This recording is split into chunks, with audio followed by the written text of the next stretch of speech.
Welcome to நாத்தனார் kitchen. இன்றைக்கி நம்ம என்ன பண்ண போகிறோன்னா குலோப் ஜாம் பண்ண போகிறோம். வாங்க தேவையான பொருட்களை பார்க்கலாம். குலோப் ஜாம் பண்ண போகிறோம். நான் கடையில் வாங்கின ரெடிமேடு மிக்ஸை வச்சு தான் பண்ண போகிறேன். ஒரு பாக்கெட் குலோப் ஜாம் மாவு எடுத்துருக்கேன். அது 160 கிராம். அதுக்கு 600 கிராம் ஜீனி எடுத்துக்கிறணும். ஜீனி ஒரு அரை கிலோ எடுத்திருக்கேன். 600 கிராம் எடுக்கணும். எங்களுக்கு ஸ்வீட் அரை கிலோ போதுன்றதுனால நான் அரை கிலோ எடுத்திருக்கேன். இல்லாட்டி கரெக்டாக 600 கிராம் எடுத்துக்கோங்க. நெய் தேவையான அளவு, பால் தேவையான அளவு. நம்ம இது கூட சுகர் சிரப் காய்ச்சையில் ஏலக்காய் வேணுனாலும் ஏலக்காய் சேர்த்துக்கலாம். அப்படி இல்லாட்டி பைனாப்பிள் எசன்ஸ் ஏதாச்சும் சேர்த்துக்கலாம். வெண்ணிலா எசன்ஸ் எதுனாலும் சேர்த்துக்கலாம். ஜீனியோட அளவு தெரியலை, 600 கிராம் கரெக்டாக எடுக்க முடியலைன்னா அந்த குலோப்ஜாம் மிக்ஸ் மாவை ஒரு பவுலில் கொட்டிடணும். அது அந்த பவுலில் ஒரு பவுல் இருந்துச்சுன்னா அதில் 1.5 பங்கு ஜீனி எடுத்தால் கரெக்டாக இருக்கும். ஏன்னா மாவு வெயிட்லெஸ்ஸாக இருக்கும், ஜீனி வெயிட் கூட இருக்கும். அதனால் ஒரு கப்பு 200 கிராம் மாவுனா அது 400 கிராம் ஜீனி. அதனால் அந்த மெஷர்மெண்ட் பண்ணிக்கிறணும். இப்போ பாகு காய்ச்சறதுக்கு நம்ம சீனியை சேர்த்துக்கிடுவோம். ஒரு அரை லிட்டர் தண்ணி சேர்த்துக்கிடுவோம். சீனியை நல்லா மிக்ஸ் பண்ணி விட்டுறணும். நல்லா ஜீனி பாகு நல்லா கொதித்து வரணும். ஒரு பிசுபிசுப்பு தன்மை நல்லா வந்தால் போதும். தண்ணியாக இருந்துடக்கூடாது, கம்பி பதமும் ஆக தேவையில்லை. எல்லாம் ஒரு பிசுபிசுப்பு பதம் வந்தால் போதும். இப்போ ஜீனி பாகு கொதிக்க ஆரம்பிச்சிருச்சு. இப்போ ஒரு 2 ஸ்பூன் அளவுக்கு பால் விட்டுக்கிறணும். அப்போ இதில் உள்ள அழுக்கு எல்லாமே நல்லா பொங்கி வந்துடும்.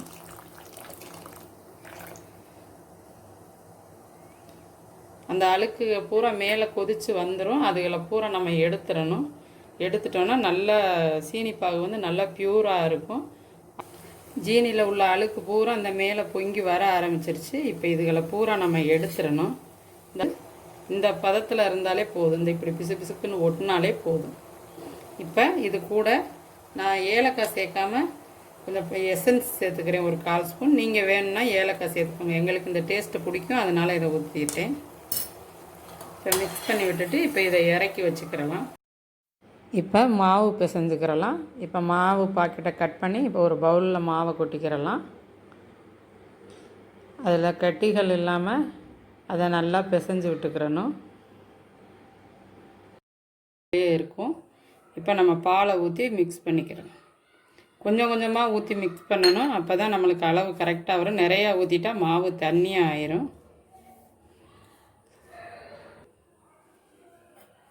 இன்னும் கொஞ்சம் பால் சேர்த்துக்கிறலாம்.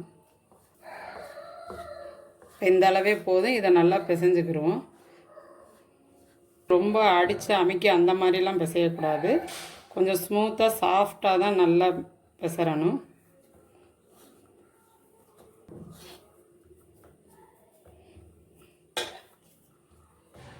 இப்போ பிசைஞ்சாச்சு மாவு. இது ஒரு 10 நிமிஷம் வச்சுருவோம். இப்போ ஒரு 10 நிமிஷம் ஆயிடுச்சு. இப்போ இதை நம்ம உருண்டைகளாக உருட்டி எடுத்துக்கிறலாம்.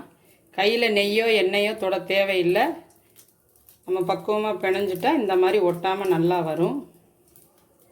நம்ம நெய்யில் பொரிக்கிற போகிறதில்ல, அதனால நம்ம கொஞ்சம் கையில் தொட்டு அந்த மாதிரி உருட்ட ஆரம்பித்தோன்னா அதோட ஸ்மெல் அந்த குலோப்ஜாமில் இருக்கும். அது டேஸ்ட் ரொம்ப நல்லாயிருக்கும்.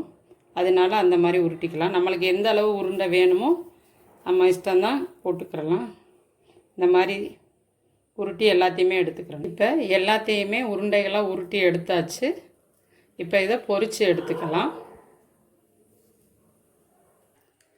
இப்போ ஸ்டவ்வில் கடாய் வச்சு எண்ணெய் ஊற்றி எண்ணெய் நல்லா ஹீட் ஆயிடுச்சு. ஓவர் ஹீட் ஆகிடக்கூடாது. கொஞ்சம் ஒன்றா போட்டுக்கிறலாம்.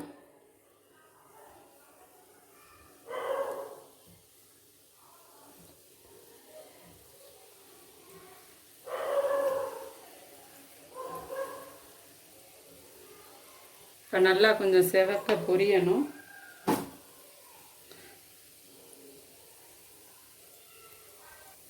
இப்போ லைட்டாக கோல்டன் ப்ரௌன் கலர் வந்துருச்சு. இப்போ கொஞ்சம் திருப்பி விட்டுக்கிறலாம்.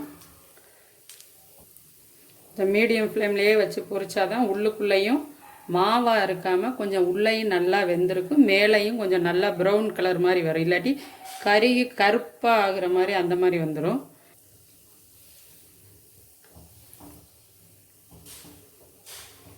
நல்லா செவந்து பொரிஞ்சிருச்சு. இப்போ நம்ம எடுத்துடலாம். நம்ம பக்கத்துலேயே சீனி பாகு காய்ச்சி வச்சுருக்கோம். அது சூடாகவே இருக்கணும், ஆறிடக்கூடாது. இப்போ அதிலேயே எடுத்து நம்ம போட்டுறணும்.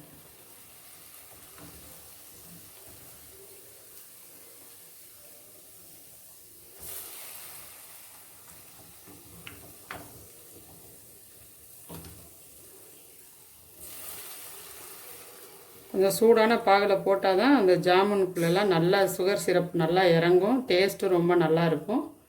இப்போ அடுத்ததை போட்டு பொரித்து எடுத்துக்கலாம். இப்போ இதையும் எடுத்து சீனி பாலில் போட்டுடலாம்.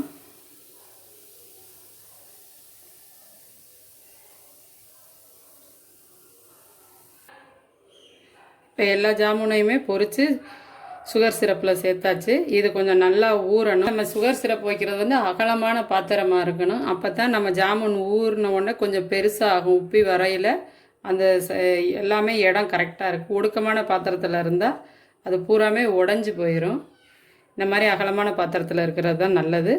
இப்போ இது ஒரு 1 ஹவருக்கு மேலே ஊறட்டும். நம்மளோட சுவையான gulab jam ready.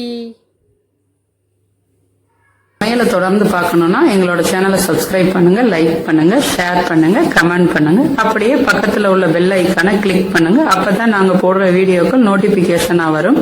Thank you for வாட்சிங்.